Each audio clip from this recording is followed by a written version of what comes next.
Okay guys, so currently today we are having a look at the latest version of the Proton Prevé, but actually I know that some of you guys didn't get a chance to look at the new Prevé because on websites like carbase.my, which I always like to use, basically you don't actually see the new version of the Prevé yet on their webpage. So basically today I'm going to show you how the interior feels like. Okay, so I'm going to close the doors now. And you can see that the door closing sound, right, is extremely solid, and you can see that upon the opening of doors, right, just now you can see some illuminated meter needles over there. One thing I noticed is that for the Prevé, right, even the previous and current Prevé, the plastics that they use is actually quite hard. What this means is that you might feel the cheapness of the build quality, but nonetheless, right, you get some carbon fiber designs over here, and then the door handle is the same design as what I get in the Proton iriz. This is not leather lah, but I think maybe this is some PVC covering or that. It is not entirely smooth, but at least yeah, you can feel some texture right here. Cruise control. This is the full spec. You get push start, and this the place where you slot in your key.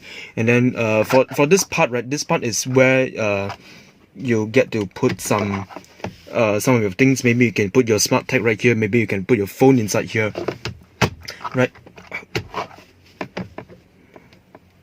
Quality is quite flimsy. This is Blaupang head unit. I don't know if the software is the same as the previous Prevé or not, but next time if I get to experience this car on the road, maybe I'll check it. You actually get a very luxurious design, right? You can see basically you're able to pull it all the way in, okay? And then what you get is you get a USB port, you get a socket right here, okay? And then to be honest, this design reminds me of certain more expensive D segment models, okay? And then here I'm going to on my flashlight. Right, so you can see that you're able to slot in your phone all the way down here, right? And then the storage is quite big, to be honest. Don't worry, you can probably put your iPhone XR inside. Okay, and then for here, this is a place that has got something to do with your shift lock. Okay. Oh yeah, by the way, the dashboard, right, the materials, they feel like they have some, yes, there's some soft touch materials right here, which is something that I can appreciate about. And then the texture is a bit rough, but at least there's some substance being put into the design of this dashboard. And then right here, the carbon fiber design continues at this aircon vent section, and then you get a chrome line over here, which actually adds to the luxurious feel of the vehicle. Okay.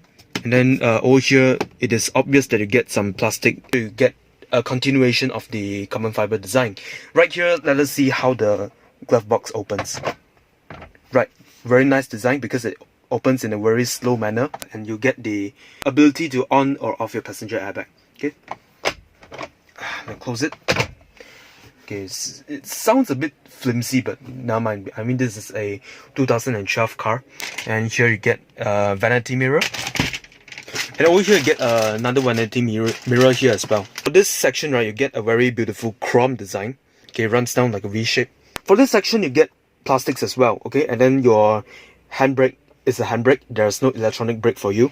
And then over here, the leather actually feels quite good. And to be honest, the seat which I am seated in right here, it feels really comfortable. Imagine the driving position, right? Everything, it just feels and looks amazing.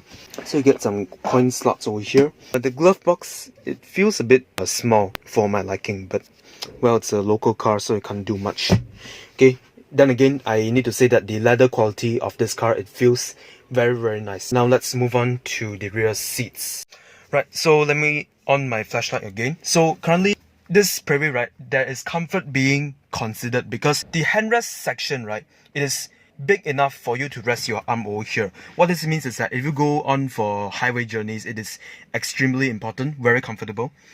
Okay, you get to rest your hand like this, and there's obviously a hand rest at the middle section right here. Okay, so you can see that you have two cup holders right here, and again, this section is going to be plastic, and you don't get any other buttons to control your seat recline position or what. Okay, this is not a Mercedes. And then here you don't actually get the ability to access for your items straight away from this place, but however, you do get to fold down your seats if you want to store longer items that you buy from maybe IKEA. So you get to slot your phone here. And why do you get to slot your phone here is because you basically get a socket right here. Nope, it is not USB.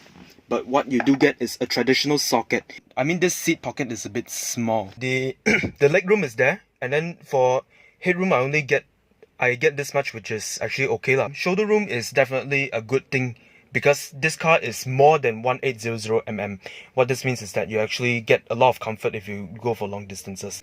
In conclusion, I think that this interior feels pretty much okay, to be honest. It doesn't have the cheap feeling of the older Proton models. To be honest, out of 100 marks, I would give this interior maybe 75 or 70. Because why I give it 70? The plastics are very evident, which is not something that you expect from an executive compact car. And for the seat comfort, the seats at the back, they are actually a bit low. What you get is you get a lot of space to slot your legs below there, which means that this car has comfort in mind. This car, I can tell something, it is very, very practical for everyday usage.